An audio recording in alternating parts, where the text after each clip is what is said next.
So then let's start. So the conversation evolves around the application process to NATO from Finland and Sweden. So there was a lot of talk, of course, the last 2 days after the announcement of the Turkish president that Turkey isn't seeing it positive that both of these countries are joining the NATO membership. So, and the whole issue evolves right now as the announcement of the president goes that especially their behavior or politics uh, regarding the militant groups on our borders, especially the PKK terror organization and to YPG, their sister affiliation. And there's moral support over the years and housing their sympathizers in their countries. And of course, the continuous sanctions that is applied from time to time from Sweden whenever it fits it. So regarding this, I think the state makes clear that if they do not, separate themselves from this kind of policy or give some promises to Turkey, that most probably there will be a veto. And as you know, for NATO membership, one veto is enough to block every decision. So I think let's discuss what is right about this stance, or if it is right, how we can manage this problem right now about their application. I must say, from a personal view, I'm really not against that, especially nations like Sweden and Finland, with whom we have deep relations traditionally also, to join NATO. But I think it shouldn't be a free ticket. Uh, and there are some elements to be solved before they join the NATO membership. What do you think, Gürkan, about that? Fundamentally, I think we should have a look at the bigger picture, to be honest. So, I mean, there are multiple views on the issue, and if we take a unilateral look on it from the perspective of NATO, of course, it is desirable that countries on the northern border of the now enemy, the Russia that we now view as an enemy, are joining NATO, especially considering the strength and the good equipment as well as the good training of the Swedish and Finnish armed forces. So that definitely strengthens the northern flank of NATO. So on the other hand side, of course, there is a buffer zone to lose. That is another consideration we shall take. Third, it is a step towards confrontation. We shall always have that in mind. We are the NATO perspective. Ultimately, I think views this as part of the deterrent against the Russian threat from the east. Yet we do have to think of that will step up tensions. So the effect of deterrence will ultimately kick in, as I don't think that Russia can keep up the arms race with NATO. For sure, it cannot. Not even with the help of China or other possible allies. Yet, it will mount tensions. So we shall remember that. And of course, there is not only the unilateral look on the issue. There is also the perspective of every NATO member country on its own. Um, if we now think about the legitimate concerns of Turkey, we have to think of the wrongdoings that Sweden and Finland, which are basically safe harbor for the civil arms of terror groups that are active in Turkey, that this cannot be tolerated.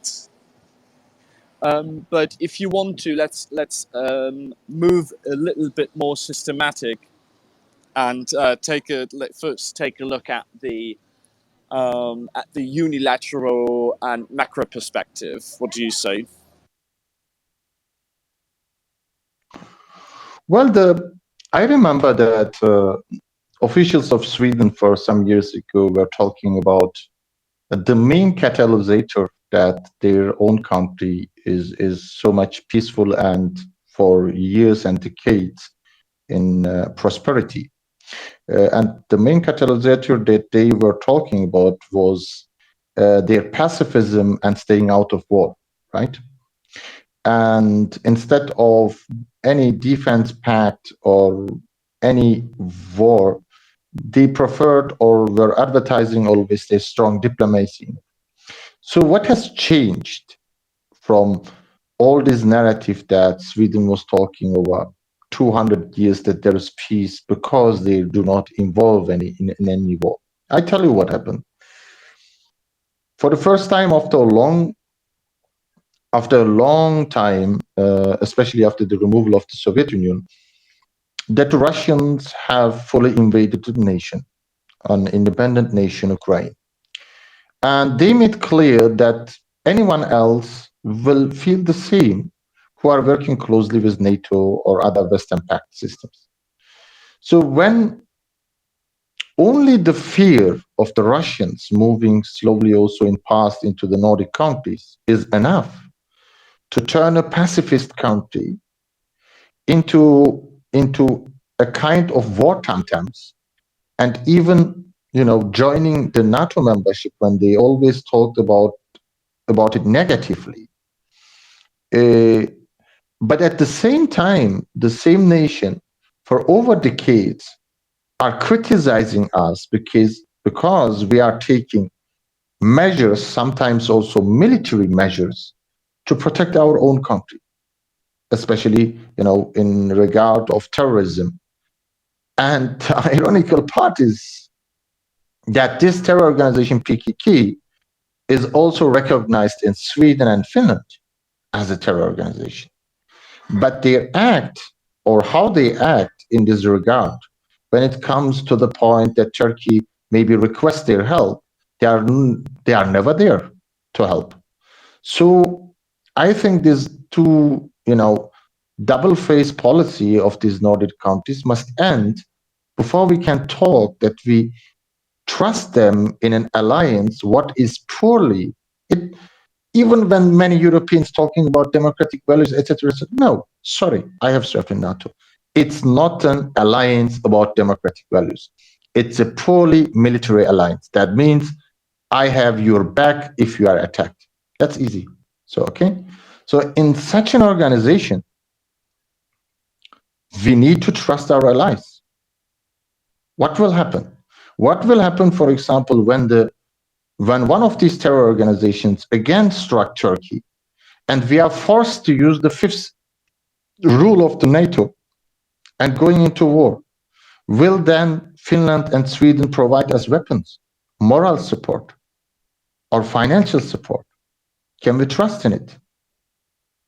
I don't want to read the minds, but the problem here is there is this saying in Turkish, I cannot translate it very well maybe, but we say, what you did before is actually your image in the eyes of the people, what you will do in future. So what they did in the last decades against Turkey in this kind of policy, I don't think we can then trust without reaching any serious agreement. That's my point in it. I think the most significant part here that we have to acknowledge is, yes, the northern flank of NATO will be strengthened by Sweden and Finland, yet there is no military capability in both countries, no matter whether the defense spending. So it is projected that Sweden might reach 2% of its GDP in military spending in 2028, yet Sweden, by no means, Sweden and Finland do not have the military capabilities to defend themselves if there is a Russian invasion. So ultimately, it comes down to this. They will join NATO in order to be protected by NATO. And this is the fundamental point. So now, if we accept two countries that, of course, do have their qualities, of course, they should be protected as they value democratic values, of course, it is the right thing to step in for democracy in Europe by providing assistance in military and economic means. Yet, and this is the very point, I don't see that countries that our soldiers, shall defend Sweden or Finland if they do not agree to align themselves with Turkish security policy regarding terrorism. And this is of uttermost importance. I think Great Britain is one of the best examples for an ally that truly understands the needs of its ally in the Far East, meaning the Far East of the NATO flank, of course. So the UK and the UK authorities do a very good job when it comes to tackle the terrorist threat that might grow if terrorists or the civil servants of terrorists are harboured in the UK. In contrast, including Denmark, the Nordic countries refuse to lend assistance to Turkey, even though we do have a good relationship with these countries. And I think this comes from a fundamental misunderstanding of what democratic values are and can be in a country that lays in the heart of the Middle East. So if Sweden and Finland are to join NATO, they do have to align with our security policy.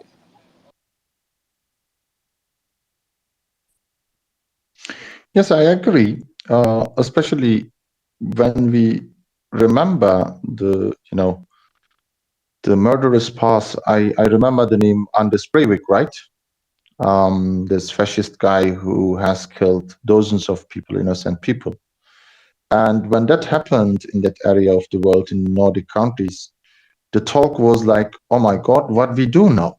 Because they were never prepared for something like that, neither from the law perspective or from the police security perspective, for actually the simple explanation, because they lived for too long in a comfortable place of the world. So I'm thinking about what would happen. I talked before about this fear, Russian fear, what actually is true in Ukraine, but still not a real element in the Nordic countries. We don't know if they really intend to invade these places. So, but this only fear was enough to bring them into the NATO or the application process right now. But what would, Sweden or Norway or Finland or Denmark do when they would have yearly at least 10, 20 terrorist attacks where dozens and many, many innocent people would die? I don't think that they would have the same anti-terrorist laws. It's not possible. So actually this time, or I think this is a good time that they sit down and think about a while what other countries also face and what maybe in future they will face. God forbid a Russian invasion that maybe will take away their 200 years of peace and prosperity in only 2 weeks. Look at Ukraine. To rebuild the country, some estimation going around $600 billion. Then I will see, and God forbid, I'm not hoping for such a thing, but it is inside of a possibility when the Russians invade, that their economy will be in shambles in only 4 weeks. And the pride of $50,000, $60,000 of GDP per capita will be done in only 4 weeks. So they should think in this moment when Turkey objects and still the back channel diplomacy is going on, to sit down and think about it and speak with us to understand our pain and empathy. Because when there is no empathy, I don't believe we can build an alliance, on a trust field. It's not possible. I do agree with you. I do think we have to see here that the threat that Finland and Sweden are facing is, of course, the threat of Russia. So we do, sorry, we do have a country that is aggressive against its neighbours, that has repeatedly threatened Sweden and Finland with military action within the past 8 weeks. Besides that, we do know that the Russians do have the capability to reorganize themselves. They have shown that multiple times, even though I think that the Russian army performs very poorly at the moment.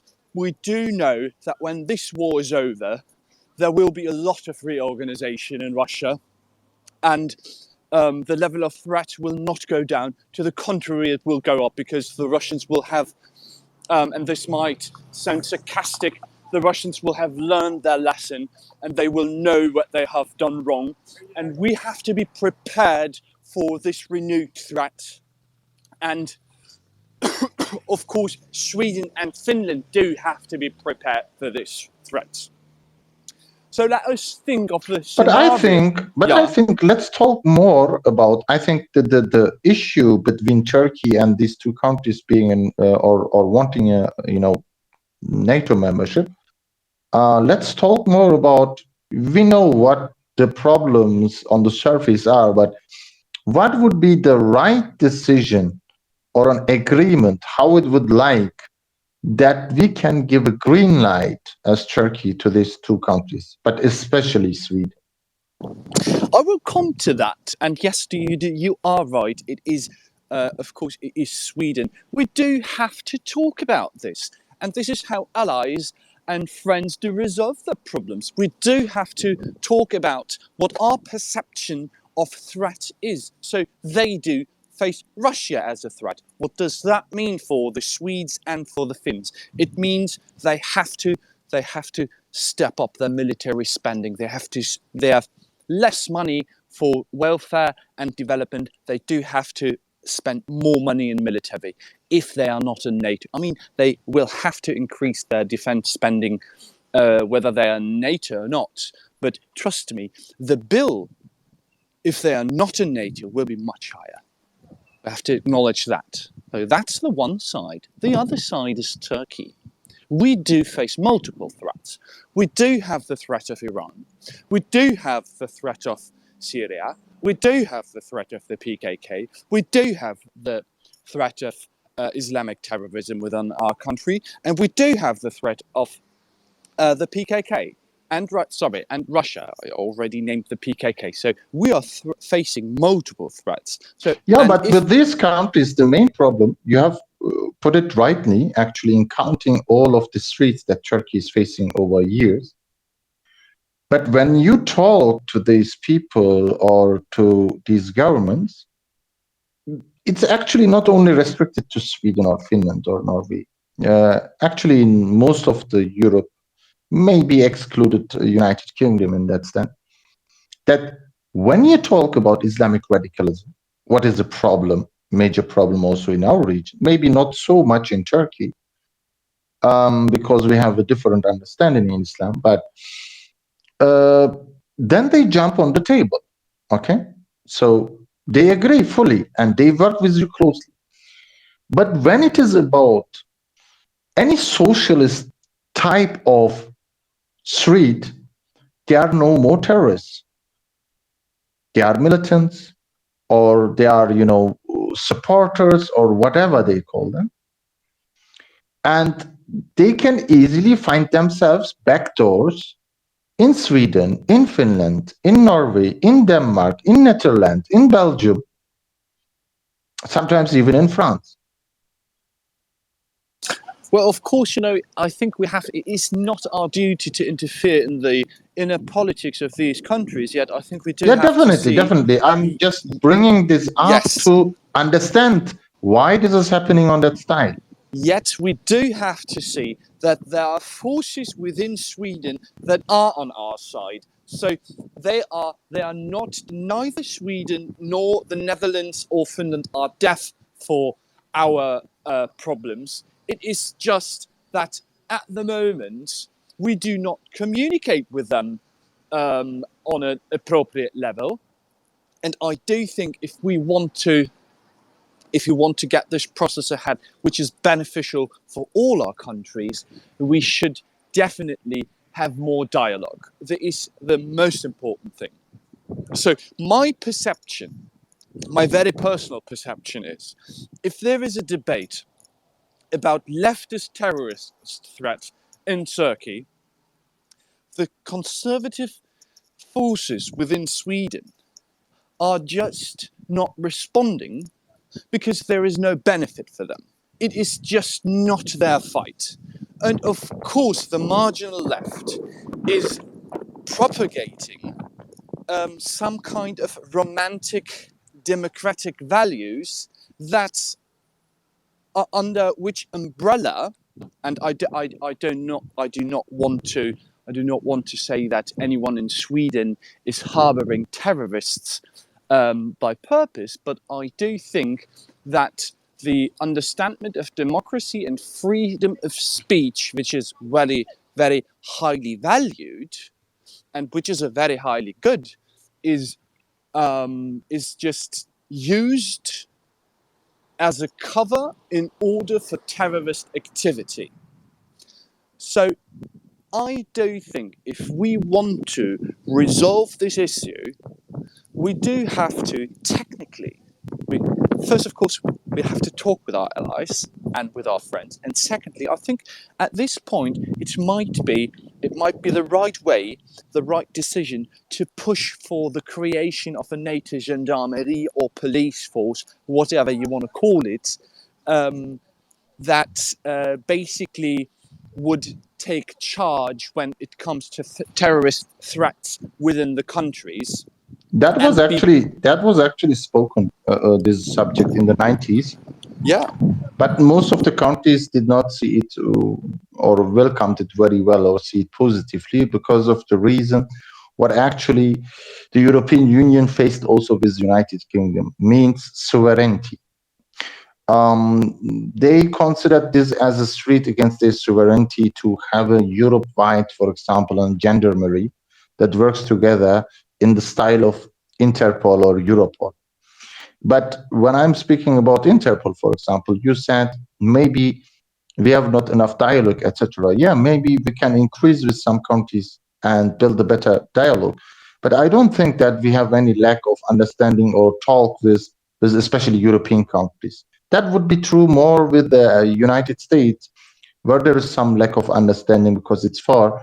But we have a very deep relations with all of the European countries. But the problem is what you were mentioning, like this common gendarmerie. Maybe hundreds of Interpol red notices with all the documents are sent to these countries for years. And until now, I have not seen any significant change with the so-called asylum seekers, what they call it, but people who are directly involved in terror activities in Turkey. None of them were delivered. Well, that is the very point of it. I do think we have to push forward with these demands of ours in order to create NATO Pol, or however you want to name it, NATO Gendarmerie, NATO Pol. Does not really matter what the name is really, but see the point is there has to be some kind of law enforcement that not only will benefit us. I mean, let's face it, the PKK and its affiliates are a problem for the Germans as well, because they are. This is a kind of mafia organization within Europe. The Europeans just don't want to. They just don't want to be honest about it. Yes, so there is drug trafficking, there is weapons trafficking, there is human trafficking. There is a big problem with this. we know how the PKK funds itself, and it does partially by these means that I've just that I've just told you. So we do have to create such a police force, and honestly, if they do not agree, then sorry, you have to pay the bill for your defense on your own. Turkey will not step in. Yeah, I totally agree. Especially if you have read the news today, I find it really ironical today. Maybe there was lots of tweets about it that the left party, member of left party in Sweden, has spoken about like we are not in favor to sending our kids to protect Turkey. Okay. So the question here is, it's not Turkey who is standing in the in front of the door and want to join the NATO. They need to be fully aware that they are threatened with their security, and you never know what will happen tomorrow with the Russians around there. And in that kind of a situation, to thinking that they are still standing on an upper hand to give you some conditions, or talking about that they don't want to send their children if Turkey is attacked or in a war, I mean, that's not honest.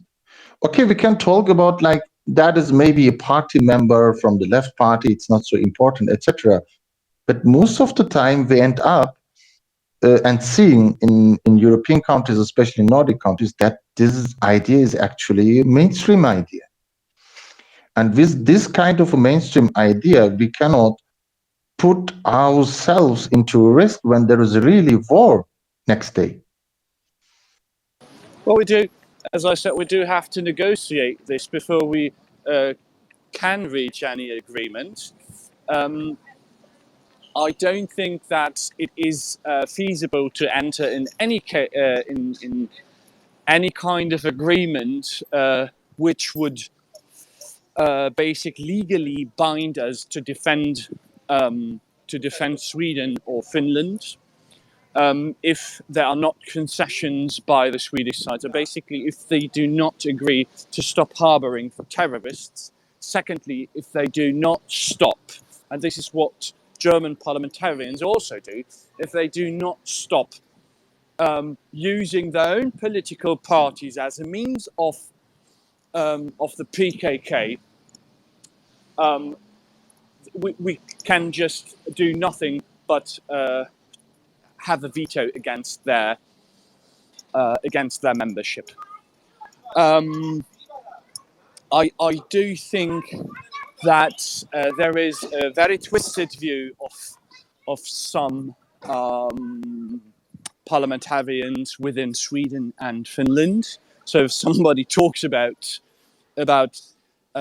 defending Turkey, or they do not want to defend Turkey, then they clearly do not understand the bigger picture. I do also believe that this is not the view of the Swedish government, which has, when it comes to the multilateral international stage, acted most of the times very carefully and done, how shall I say, be a good partner on the international stage. The reaction of Miss Linda was actually in the last 48 hours. I remember one of them was to say, "Look, we have very powerful members backing us, and I think Turkey needs also the support and close relations of these powerful members." That is actually in diplomatic way, as we know, a threat, okay? To say, maybe you will try to veto it, but I have powerful members that can hurt you. The second thing is, there was a talk in Parliament eventually to pressure the European Union to apply weapons embargo against Turkey. So I see, in comparison with Finland, I'm still positively looking for the membership of Finland, especially they are more in danger against the Russians than the Sweden. Okay, it's a buffer zone. But two nations are giving two different, insights of how they think about Turkey eventually objecting it. When Finland is talking still positively and saying we can move on and talk about these facts and solve the issues, and believing that Turkey will not veto it. But Sweden is still talking like the world is evolving around them. Well, see, the point is, Sweden does have a point when it says it wants to be protected. As I already said, is the moral obligation of a democratic country to defend democratic values and countries. Yet there is no legal obligation. That's the first thing. Secondly, there is a point that Turkey has when it says, I do not want that terrorists or their civil servants are harbored in allied countries. So, if anyone thinks that they still can harbor terrorists under the umbrella of saying this is democracy and freedom of speech, I'm very sorry, but we cannot have a commitment to defend you. And I don't think that our allies, neither in London nor in Washington, will see that any different from how we see it. And I cannot think of any hands raised in favour for sanctions against Turkey just because Sweden, or some Swedish politicians better saying, are not willing to go one step towards us. So we ultimately have to think about what is, I mean, of course, you just voiced the most extreme side of Swedish politics that is against us. What is the benefit of Sweden? What benefit does Sweden have in harboring terrorists or their civil servants? Basically none. It is just an intrinsic thing about the freedom of speech and the value of that. And of course, there will be, if some organizations within Sweden are shut down, there will be a public debate about whether this is right or whether this is wrong. And I think Swedish politicians do want to avoid this conversation about freedom of speech and whether it is right or wrong to have some people arrested, some media outlets, so-called media outlets, closed. And this is what they ultimately want to avoid. On the other hand side, there is our legal interest to protect not only our borders, but also the safety of our people. So, and then again, there is the interest of Sweden to be defended against the threat of Russian invasion. So they do have to calculate that risk on their own. And I do think that apart from the most leftist radical parties, they will come to reason and agree to shutting down terrorist organizations that are acting within Sweden at the moment. From my point of view, as I have started in the beginning, saying that I'm very much in favor that actually, I was actually always in favor of expansion of NATO, especially inside of European Union and other European countries. So I'm not objecting to nations like Finland and Sweden, who are actually also close with trades with Turkey and having good relations in general.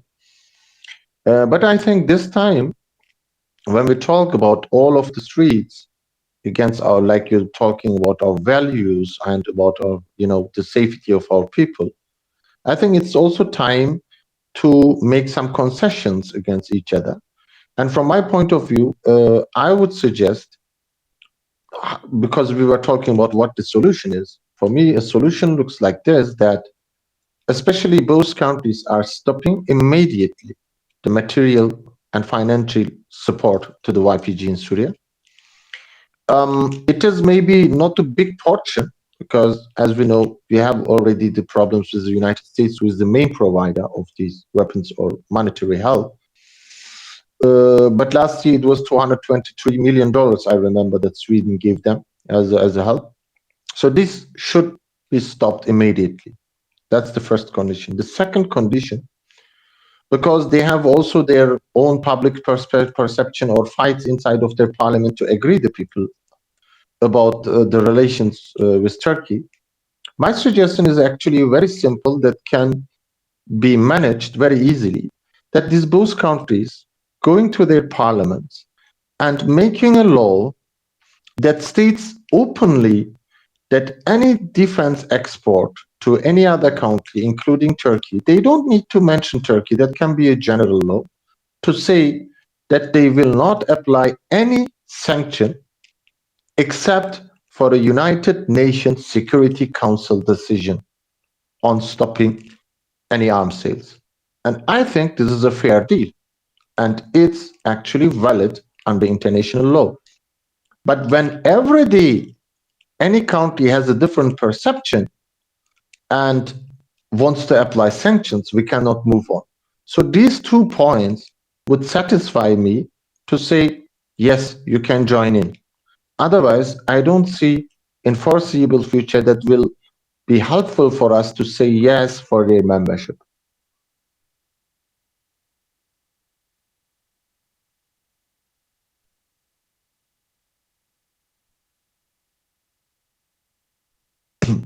I think Gürkan cannot talk.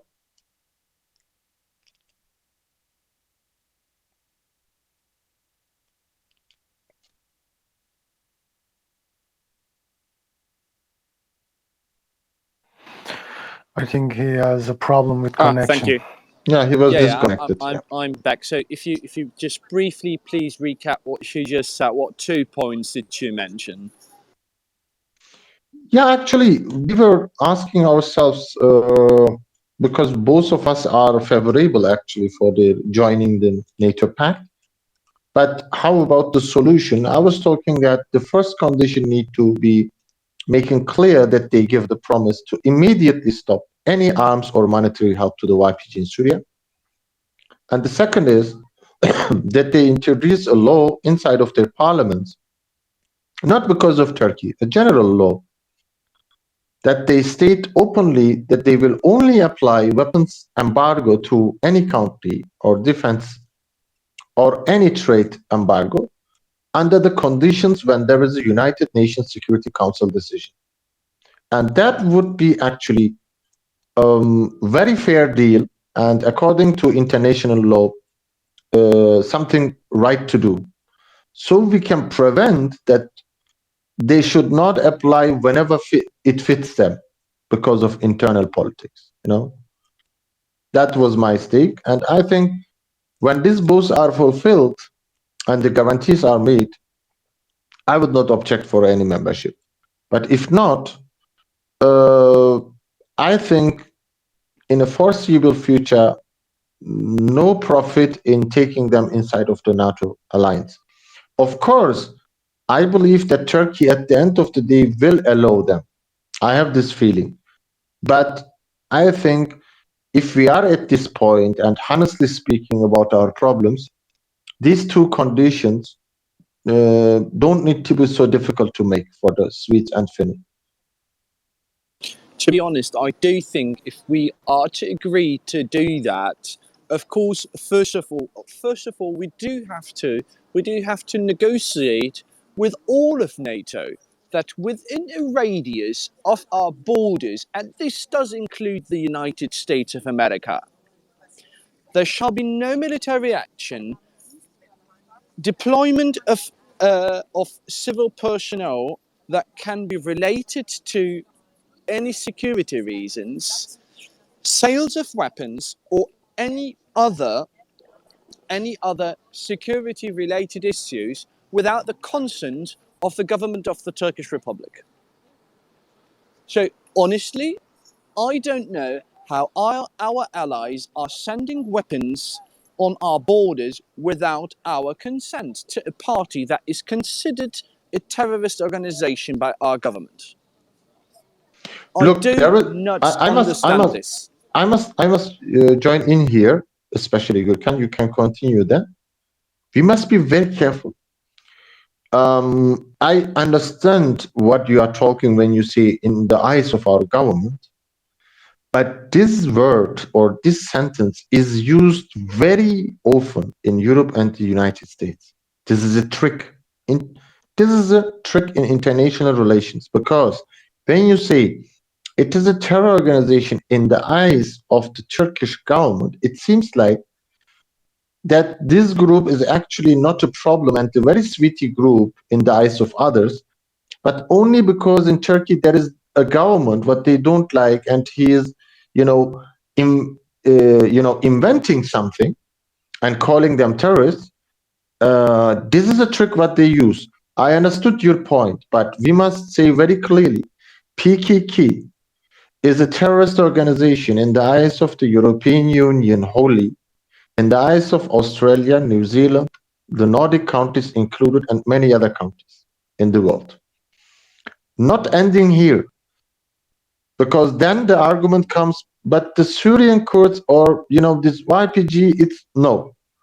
They just need to open YouTube or Google or anywhere else to look at the CIA reports, to look at the State of Department reports, and to listen on YouTube to Ashton Carter. I remember that was the Secretary Assistant who was talking to Lindsey Graham, who also very openly said, we know that they have significantly relations with the PKK and RSS affiliation. So we don't need to debate about who's terrorist or not.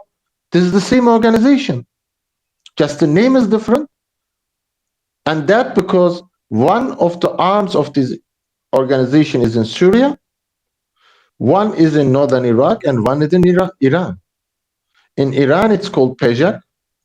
In Turkey and northern Iraq, it's PKK. And in Syria, it's PYD, and its military arm is YPG. And they can call from morning to evening the name with the invention of our American friends and colleagues that they are calling themselves Syrian Democratic Forces, because it's a magic word.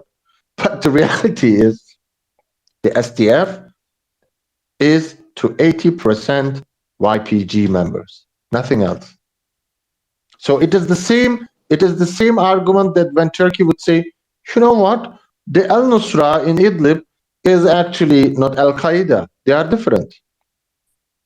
I mean, that would be so funny, or at least equally funny, like they are claiming like PKK or YPG, SDF or PYD is not the same. I think we do have to think here in bigger terms.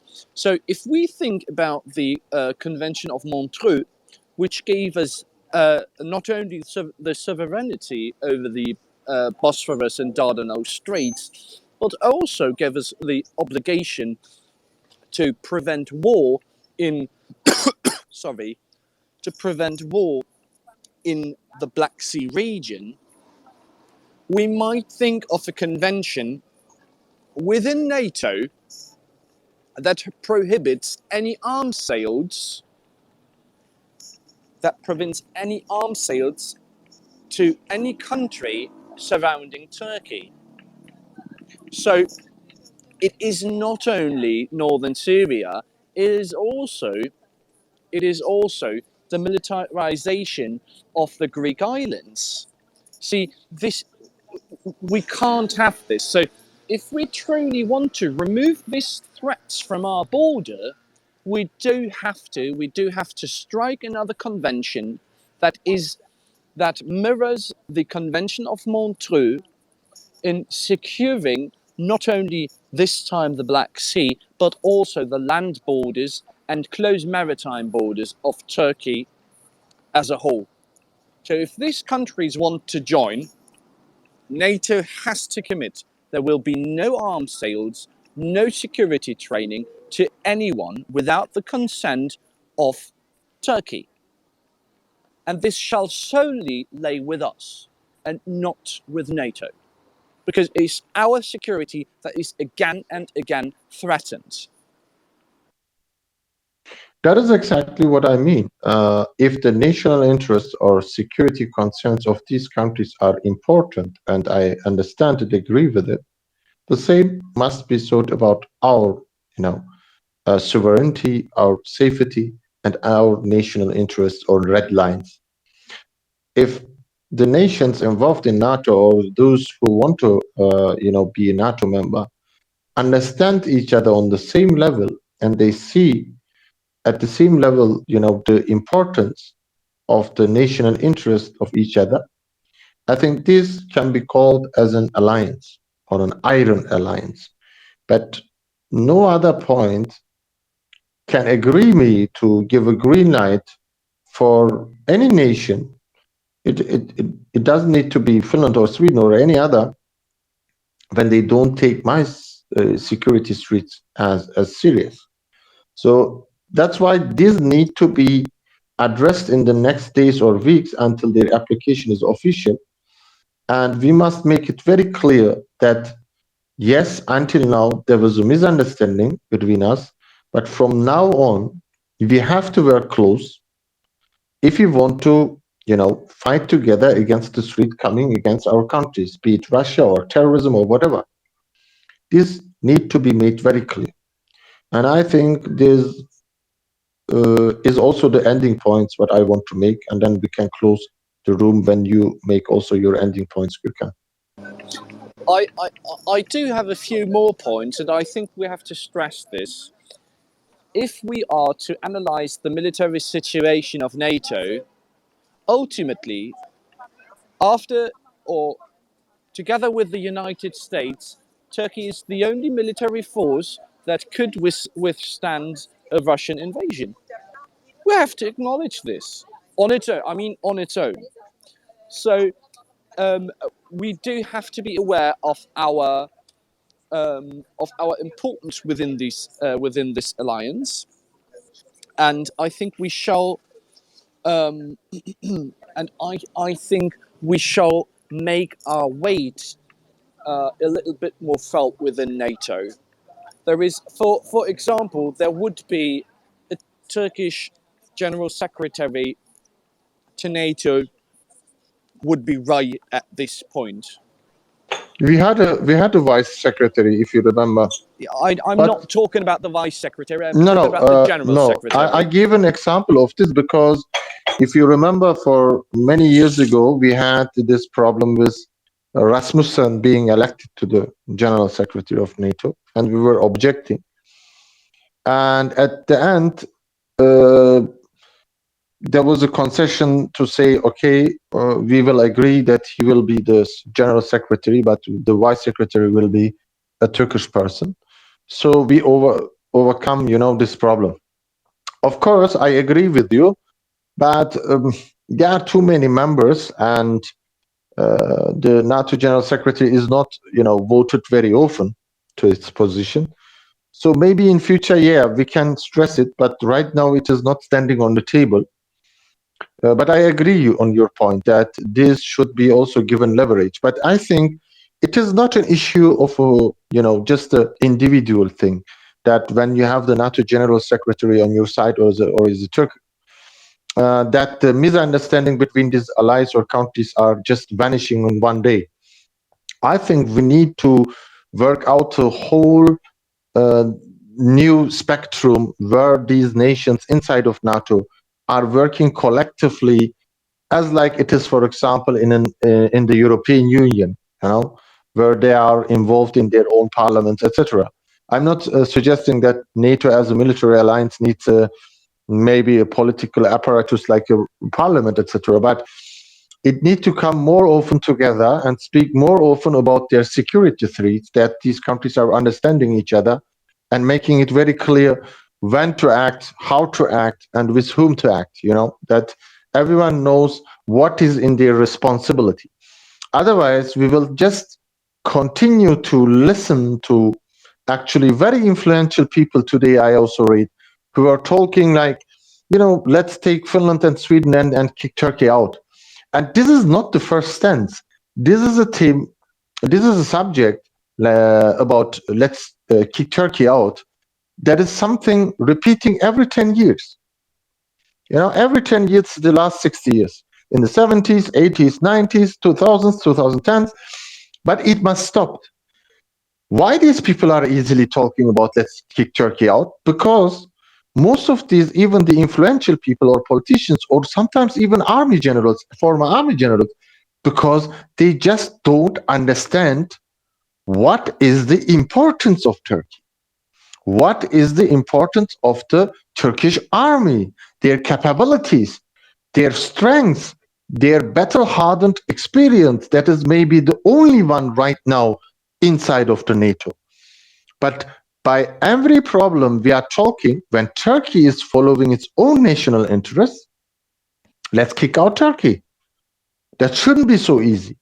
There must be a punishment, especially when these wordings come from a NATO member country, be it a government or a parliament speaker, that must be punished. You cannot just come out every day and making an argument or invention like let's kick out Turkey. They do not understand how a military alliance is working. I'm just asking these people what they are thinking when there is a really NATO Article 5 issue and we are going to war with Russia. I tell you this because I know it very close. I have served inside of NATO. I tell you, the fastest army who will be ready logistically will be Turkey. All other elements will need at least 72 hours to come there. We can dispatch in just hours 10,000 soldiers to at least 4 to 6 hours dimension and distance from Turkey. We have this ability. I just want to ask then, my dear Swedes or Finnish friends, how ready you are? How ready you are? How much experience you have? I'll put this now in very simple words. So, see, Britain and the United States can defend them, defend themselves. So can France and Turkey. So, Sweden cannot, Finland cannot. So, for them, it is a matter not only of national security, but also of life and death. Yet, I am plagued by the constant annoyance of terrorism and the negative impact on our economy and development. So it is at this point where we do have to press all, and when I say I mean all, our legitimate claims towards NATO. That includes the sale of the F-35 Joint Strike Fighters. That is a convention that prohibits arms sales to the surrounding countries of Turkey without the consent of the Turkish parliament. That includes the creation of a NATO police force, which will be responsible for policing and law enforcement regards to international threat within NATO countries. And this police force has to have a Turkish, at least, deputy secretary. So if not all of these claims are fulfilled, I myself would reject to a NATO commitment towards Sweden or Finland. They do have to agree, and the other countries do have to agree as well. And this is my last word. I'm Gherkin. I agree wholeheartedly with your opinions, and I think we made some good points about what is the issue going on right now between Turkey and Finland and Sweden's membership inside of NATO, and what would be the solution. I think the next days and weeks will serve for understanding each other better. And I still believe that Turkey actually have made some good points, but at the end of the day, is favorable to take these countries because we have lots of deep relations with these countries. But it should not come at every cost, at any cost. Both sides need to make some steps to each other. and they need to understand our concerns about our security threats, just like we understand their security threats.